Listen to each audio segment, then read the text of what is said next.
Today's number is 56, as in 56%. That's the wage premium for workers with AI skills over their peers in the same role, according to PwC's analysis of nearly a billion job postings across 6 continents. This time last year, that premium was only 25%. It more than doubled in a year's time. Something to think about on a Monday morning. OpenAI's $800 billion infrastructure spending cut keeps looking more and more significant by the week. OpenClaw, the open source AI tool that OpenAI acquired, is already being called the next ChatGPT. And a co-founder of one of the biggest server companies in the world was indicted for smuggling $2.5 billion in AI chips into China. And yes, before you ask, a hairdryer was in fact involved in the crime.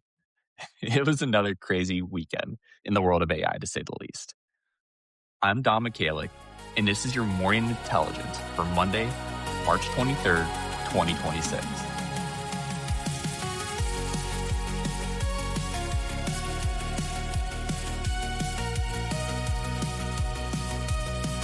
Here's what developed over the weekend. New analysis this weekend is reframing OpenAI's massive spending pullback, what it means ahead of their potential IPO, and why their February acqui-hire of OpenClaw's creator is starting to look like a signal of where the real value in AI is headed. New court filings in the Anthropic Pentagon case revealed a contradiction the government is going to have a hard time explaining. Oral arguments start tomorrow. The co-founder of Supermicro is indicted for the largest AI chip smuggling case in U.S. history. And in today's deep cut, OpenAI's first attempt at letting AI buy things for you, well, that hit a wall. Let's get into it. All right, our first story in the weekend wrap. 2 pieces of analysis landed this weekend that, when you put them next to each other, tell you something important about where the AI industry might be headed based on the moves made by one of the industry's biggest players. First up, CNBC published an analysis Sunday re-examining OpenAI's infrastructure spending as the company eyes a potential IPO later this year. Here's the picture. Last November, Sam Altman told investors the company was looking at roughly $1.4 trillion in compute commitments over the next 8 years. Fast forward to February, that number is now down to $600 billion by 2030. That's an $800 billion haircut. The reason? OpenAI is preparing for a potential IPO as early as the 4th quarter of this year. They've already started informal talks with Wall Street banks and brought on new finance executives to get ready. And when you're about to ask the public market investors to buy your stock, you can't just show up with a $1.4 trillion spending plan and a balance sheet that lost $5 billion last year, all with losses projected to triple to $14 billion this year alone. If you caught last Thursday's deep cut on Bloomberg's circular deal investigation, you already know how the math masts here. Daniel Newman, CEO of Futurum Group, put it pretty bluntly. He said OpenAI has come to the realization that the market doesn't necessarily appreciate the reckless approach to growth and spending. Altman himself acknowledged the same challenge earlier this month at BlackRock's Infrastructure Summit. His exact words, anything at this scale, it's just like so much stuff goes wrong. Now, here's where it gets interesting. While OpenAI is scaling back its trillion-dollar compute ambitions, a project called OpenClaw is having what many are calling its ChatGPT moment. If you're new to OpenClaw, it's an open-source AI agent framework originally built by an Austrian developer named Peter Steinberger, initially as a side project he called ClaudeBot back in November. It lets anyone run autonomous AI agents locally on their own hardware, like, for example, an Apple Mac Mini.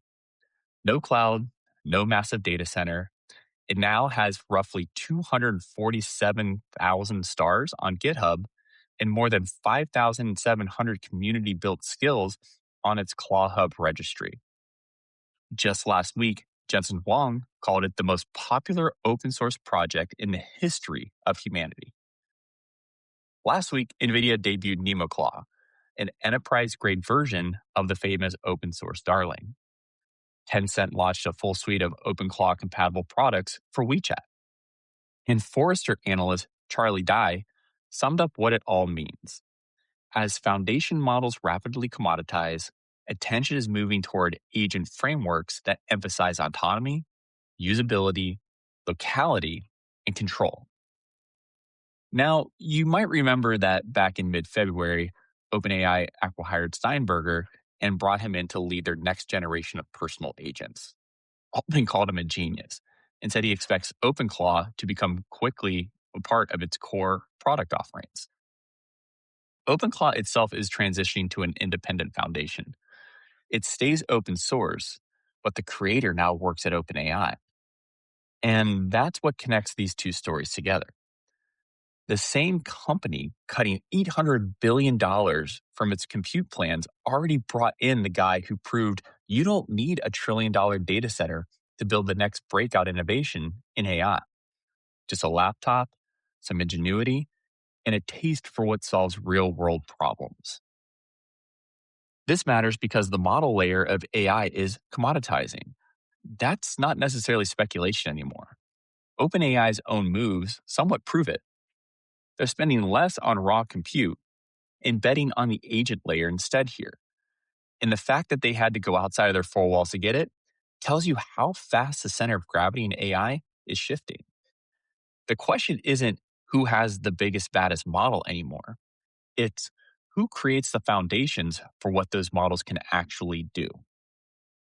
The bottom line here, OpenAI cut $800 billion from its spending plans. They've already acqui-hired the guy who built the hottest AI tool of 2026. And they're not spending less because they're slowing down. They're spending differently because the game is changing. All right, our second story from the weekend. If you followed the show last week, you know the basics of the Anthropic Pentagon story. On Wednesday, we covered how the market responded to the government's blacklist of Anthropic by giving Anthropic $5 billion in new revenue in less than 4 weeks. On Friday morning, we hinted at this week's court hearing. Well, last Friday evening, Anthropic finally filed 2 sworn declarations to a California federal court. And they contained a detail that could change the entire dynamic of this case. On March 4th, one day after the Pentagon formally finalized its supply chain risk designation against Anthropic, Pentagon Undersecretary Emil Michael emailed Anthropic CEO Dario Amodei to say that the two sides were very close on the 2 sticking points raised by the company, namely autonomous weapons use and mass surveillance of U.S. citizens. No big deals, right? I'm going to say that again. The Pentagon labeled Anthropic an unacceptable national security risk. And just one day later, its own undersecretary emailed Anthropic's CEO to say that they were close to terms on negotiations. It's incredibly difficult to hold both of those things as true at the same time. The filings also revealed that Anthropic employees have undergone full government security clearance vetting, the same background checks required for access to classified information, and that the company physically cannot see what the government users type into its system. Oral arguments are tomorrow before Judge Rita Lynn in San Francisco. 149 retired federal and state judges, Microsoft, and employees from OpenAI and Google, Anthropic's main competitors, have all filed amicus briefings in Anthropic's support. The bottom line here, the government said Anthropic was dangerous. The government's own email suggests they didn't actually believe that. Tomorrow, a federal judge gets to hear both sides of the story. Our third story from the weekend. Last Wednesday, the Department of Justice unsealed an indictment charging 3 people connected to the Supermicro, one of the largest server manufacturers in the world, with conspiring to smuggle $2.5 billion worth of NVIDIA AI chips into China. The scheme was almost comically low-tech. Supermicro co-founder Wally Liao, along with a sales manager and a third-party fixer, allegedly routed U.S.-made servers and NVIDIA chips through Taiwan to Southeast Asia. where they were repackaged into unmarked boxes and shipped to China. To fool Supermicro's internal auditors, they used hair dryers to peel serial number stickers off the real servers and stuck them onto dummy machines filled with non working components and just left those behind for inspection. Liao was arrested Wednesday and resigned from Supermicro's board on Thursday. The stock plunged 33% in a single day. One co defendant, the Taiwan based sales manager, well, they're still a fugitive. And if the name Supermicro rings a bell for the wrong reasons, well, it should. This is the same company that nearly got delisted from NASDAQ in 2024 after a major accounting scandal. They're now facing an indictment that dwarfs that episode in scale. So why does this matter? Well, this is the largest AI chip smuggling case ever prosecuted in the United States. And it exposes a gap in export controls that's really hard to explain away. The government spent years tightening restrictions on AI chip exports to China. $2.5 billion in chips still got through from a co-founder of one of America's biggest server companies. If people inside the supply chain are circumventing the controls aren't working. $2.5 billion, a hairdryer, and a 33% stock crash. Those are the components of the biggest chip smuggling case in AI history. All right, let's take a look at the week ahead here a little bit. A few things to watch this week. Tomorrow, obviously, is the big one. Oral arguments in Anthropic versus the Pentagon before Judge Rita Lynn in San Francisco. We've been on the story all last week, and we'll have the full breakdown on Wednesday's show. We're also watching congressional reactions to the White House's National AI Legislative Framework, which dropped Friday afternoon alongside the Blackburn bill we covered last week.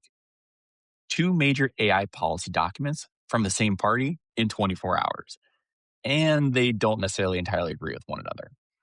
We'll be monitoring whether the Supermicro indictment triggers broader scrutiny of export compliance across the industry. Before we get into the deep cut, a quick favor before we keep going here. If morning intelligence is part of your morning routine, do me a solid and share this episode with one person today. Just one. Text the link, drop it into a Slack channel, whatever works for you. This show grows because people like you tell people like them, and I appreciate it more than you know. All right, let's get into today's deep cut. If you remember from last Wednesday, we covered NVIDIA's agentic commerce blueprint. Basically, NVIDIA touted a system that lets AI agents complete full purchases on your behalf through ChatGPT. The pitch was rather compelling. AI handles product discovery, checkout, payment, the whole thing. No more browsing, no more tabs, just tell the AI what you want. Well, CNBC published a deep dive, and the reality check has finally arrived. When OpenAI launched Instant Checkout last fall, it was supposed to be the future of shopping. Retail power players lined up. Etsy, Walmart, Shopify, all of them on board. Tell ChatGPT what you want, and it simply handles the rest. No more browser tabs, no separate apps, just commerce, baby, inside the chat window. Well, several months later, they're abandoning the whole thing. The numbers are absolutely brutal.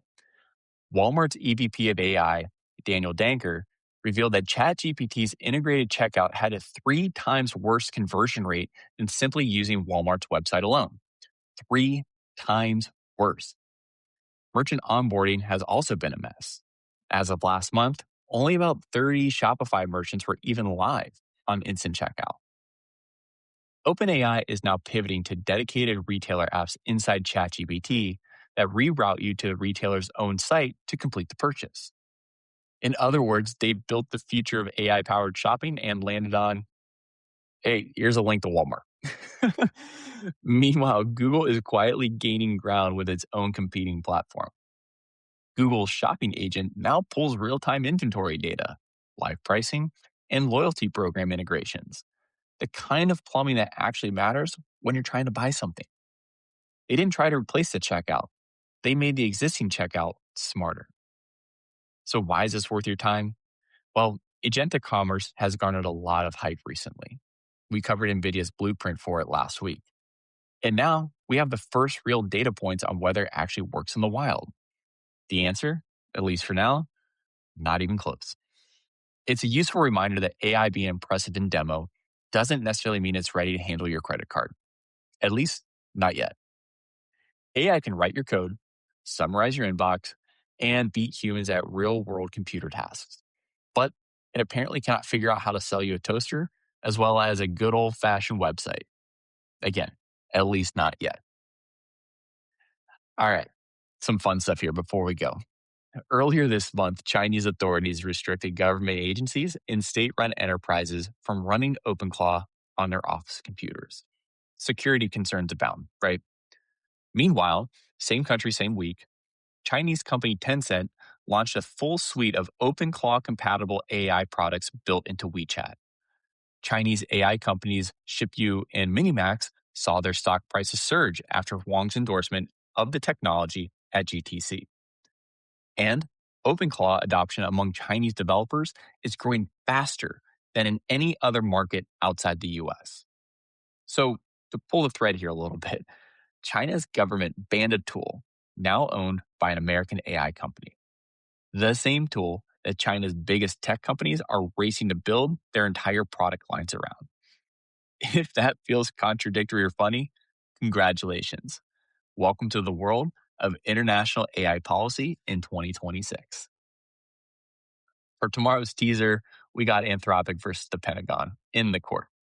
This has been building since earlier this month, and tomorrow it finally kicks off, and we'll make sure to have the highlights for you throughout the week ahead. And that's your morning intelligence for Monday, March 23rd, 2026. If you liked what you heard, hit subscribe from wherever you're listening. Share it with that one friend who keeps asking you, hey, what's going on in the world of AI these days? You know who they are. I'm Don Michalik, and thank you for tuning in.